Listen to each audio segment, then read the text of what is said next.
तो बच्चों mental math class 7th के नेक्स्ट पार्ट पर चलते हैं। As you know I am Hari sir and I welcome you all to my YouTube channel चलो कदम बढ़ाए। तो dear students please watch it carefully and teach other student after learning. So let's start.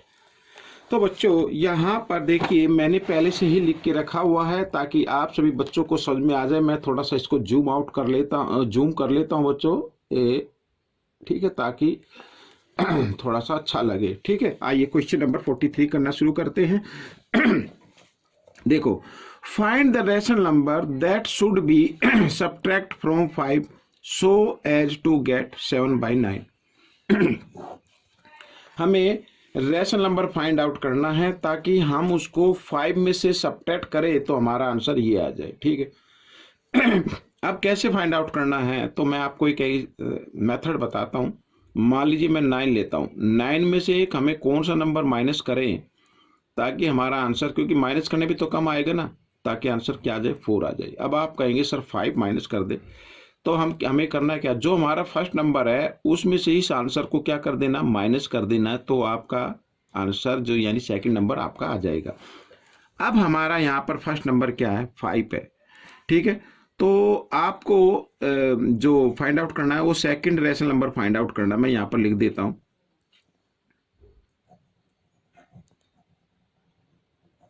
Second rational number. तो क्या करेंगे आप, तो आपको करना है यहां पर जो फर्स्ट नंबर है इसमें से माइनस कर देना है। ठीक है, ये माइनस का साइन मैंने लगा दिया है 7/9 को, तो आपका सेकंड नंबर आ जाएगा। इधर हम कर देते हैं या फिर आप नीचे कर लीजिए, 9 और 1 का एलसीएम लेंगे तो 9 आएगा।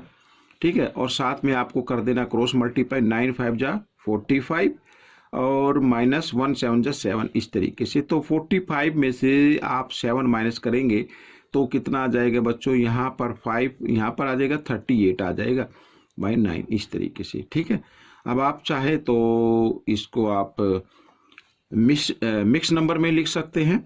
ये आपका आंसर आ चुका है। और मिक्स नंबर में अगर आपको लिखना है तो न्यूमेटर 38 है, न्यूमेटर को आप 9 से क्या कर दे, डिवाइड कर दे, 9 4 जा 36, इस तरीके से।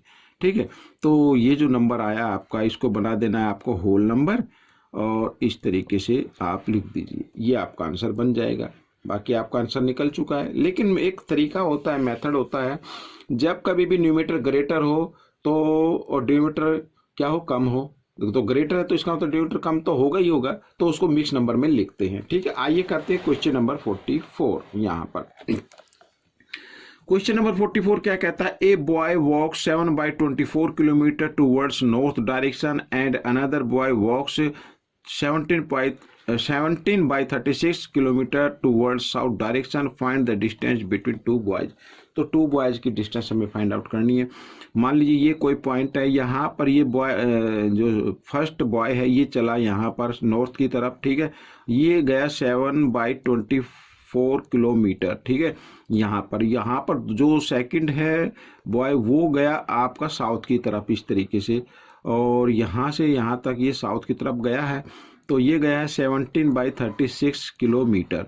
अब आपको फाइंड आउट करना कि इन दोनों के बीच की डिस्टेंस क्या होगी। तो जाहिर सी बात है कि इनको ऐड करना होगा, तो ये ऐड कर लेते हैं। तो 7/24 प्लस 17/36। ठीक है, अब 36 जो है 24 की टेबल में तो आएगा नहीं, तो 36 का हम डबल कर लेते हैं, 72 होता है, और 72 जब आ जाएगा तो ये 24 की टेबल में आ जाएगा, 36 की में तो आएगा ही आगे क्योंकि हमने इसका डबल किया है।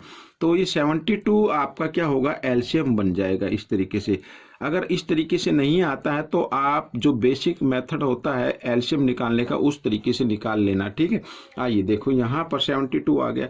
अब 72 को 24 से क्या करना, डिवाइड कर देना, 3 पे जाएगा, 3 को 7 से मल्टीप्लाई कर देते हैं, 3 7 21, और यहाँ पर 72 को 36 से क्या करना, डिवाइड कर देना, 36 की टेबल 2 पे जाएगी, 2 को 70 से मल्टीप्लाई कर देते हैं, आ जाता है 34। अब इनको कर देते हैं ऐड बच्चों। तो यहाँ पर ऐड करने पर आ गया 4 और 1 5 और ये 3 और 2 5/72। ठीक है, दिस इज द आंसर। ये किलोमीटर आप इसके सामने लिख दीजिए। तो बच्चों ये आपका आंसर बन गया है। अब हम करेंगे क्वेश्चन नंबर 45 इजी है। Find the rational number to complete the pattern का, इस पैटर्न को कंप्लीट करना such that they are equivalent fraction. ठीक है, इक्विवेलेंट फ्रैक्शन होने चाहिए। तो इक्विवेलेंट फ्रैक्शन के लिए देखो यहाँ पर 12 2 जा 36 12 3 जा 36, तो यहाँ पे 4 जा ले लीजिए 48 आ जाएगा। इस तरीके से 23 जा और तो 24 जा ले लेते हैं बच्चों, 80 आ गया।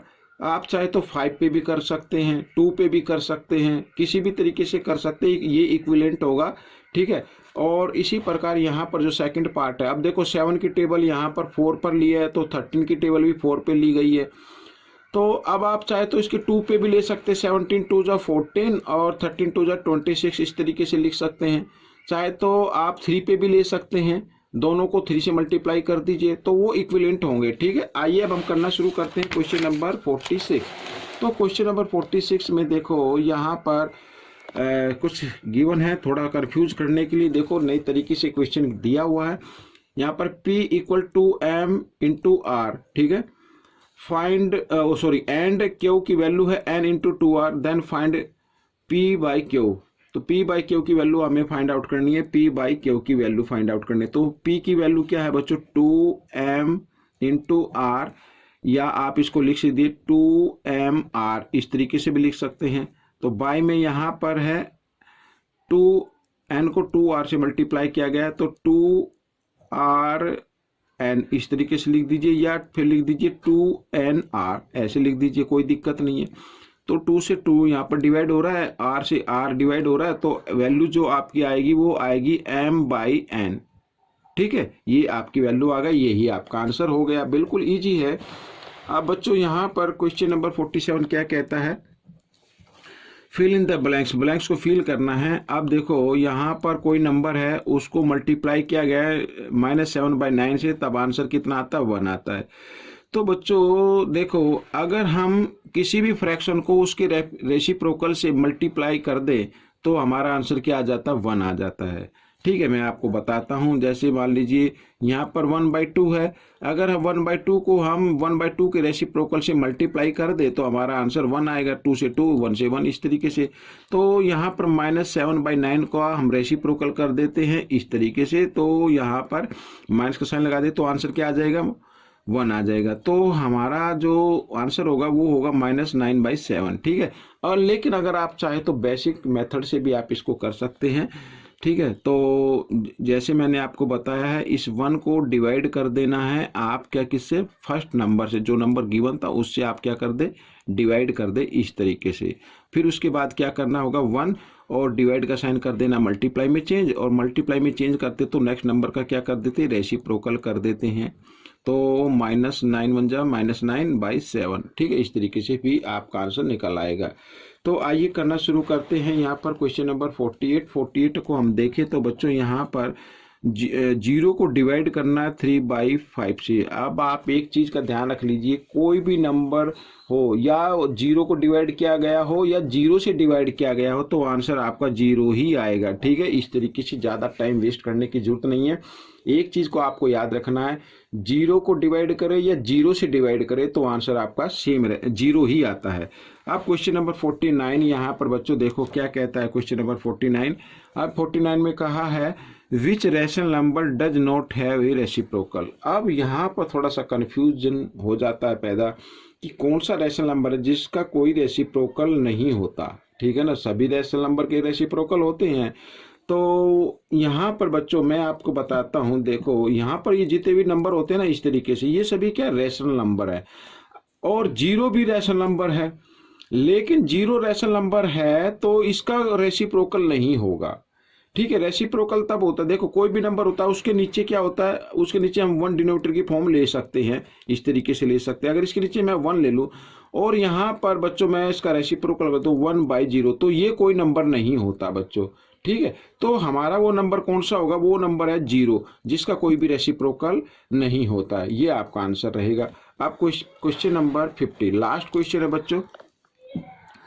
तो which rational number has its own reciprocal, ये भी बड़ा इंटरेस्टिंग है। देखो यहाँ सभी क्या है, 1 2 3 4 5 6 ये सभी रैशनल नंबर। अब आप कहेंगे सर रैशनल नंबर कैसे? हाँ जी हाँ, इनके नीचे 1 डिनोमिनेटर की फॉर्म में हमेशा मौजूद रहता है। ठीक है, अब जैसे मान लीजिए 6/1 है, इसका रेसिप्रोकल क्या होगा? 1/6 हो जाएगा। ठीक है, 5/1 का क्या होगा रेसिप्रोकल? 1/5 हो जाएगा।